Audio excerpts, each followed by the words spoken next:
Hi friends, welcome to Aaron's kitchen. இன்னைக்கு நம்ம மாங்காய் வச்சு ஒரு ரசம் தான் எப்படி செய்கிறதுன்னு பார்க்க போகிறோம். வாங்க, சூப்பராக இருக்கும் இந்த மாங்காய் ரசம். சம்மர் சீசனில் தான் இந்த மாங்காய் கிடைக்கும். அந்த நேரத்தில் இந்த மாதிரி ரெசிபீஸ்லாம் நம்ம செஞ்சு சாப்பிட்டுக்கலாம். ரொம்பவே டேஸ்ட்டாக இருக்கும் இந்த ரசம். நீங்களும் இது மாதிரி ஒரு தடவை வச்சு பாருங்கள், ட்ரை பண்ணி பாருங்கள். வாங்க, இந்த மாங்காய் ரசம் எப்படி செய்கிறதுன்னு பார்க்கலாம். இந்த மேங்கோ ரசம் வைக்கிறதுக்கு ஒரு ஸ்பூன் மிளகு எடுத்துக்கிடுவோம், ஒரு ஸ்பூன் ஜீரகம் எடுத்துக்கிடுவோம். இதை நைஸாக பொடிச்சிட்டு வந்துடுவோம். இதில் இப்போ 2 பச்சை மிளகா, 4-5 பல் பூண்டு போட்டு 1-2 அரைச்சிக்கணும். அரைச்சி எடுத்துக்கலாம். இப்போ ஒரு நல்ல புளிப்பான ஒரு கல்லா மாங்காய், இது போல் ஒரு மாங்காய் எடுத்துக்கிருக்கேன். அதை நல்லா தோலை சீச்சி வச்சுருக்கேன் இந்த மாதிரி. இதோட ஒரு சின்ன சைஸ் இஞ்சி துண்டு சேர்த்து மிக்சி ஜாரில் சேர்த்து நல்லா நைஸாக அரைச்சிட்டு வந்துடலாம். மிக்சி ஜாரில் சேர்த்துக்குருவோம்.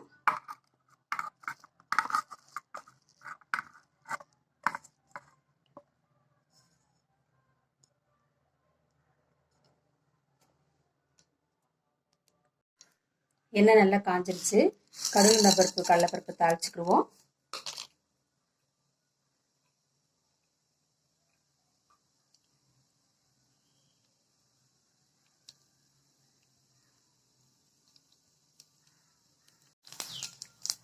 கடுகு பருப்பு பொரிஞ்சிருச்சு.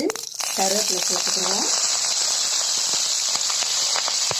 இதோட 2 பட்டை வத்தல் தாளிச்சுக்கலாம்.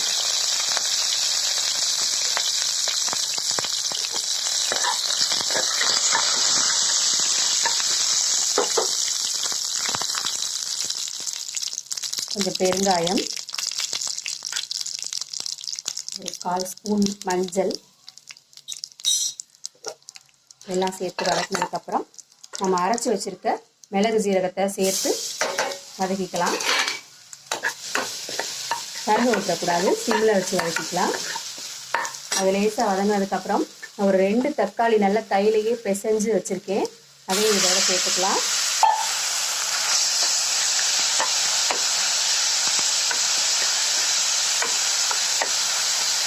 தக்காளி நல்லா லேசாக வதங்கினா போதும்.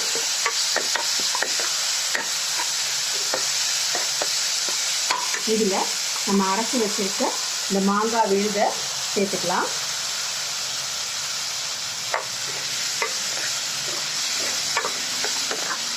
அதை ஜஸ்ட் ஒரு நிமிஷம் லைட்டாக வதக்கிக்கலாம்.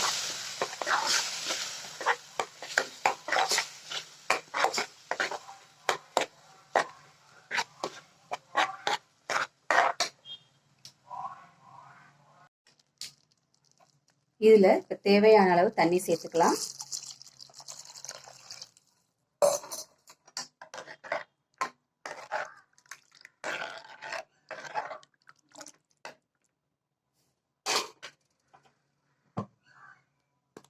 உப்பு சேர்த்துக்கலாம்.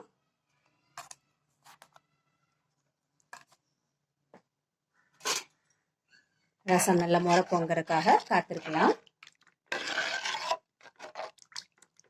புளிப்பு செக் பண்ணிட்டு தேவையான அளவு தண்ணி சேர்த்துக்கோங்க.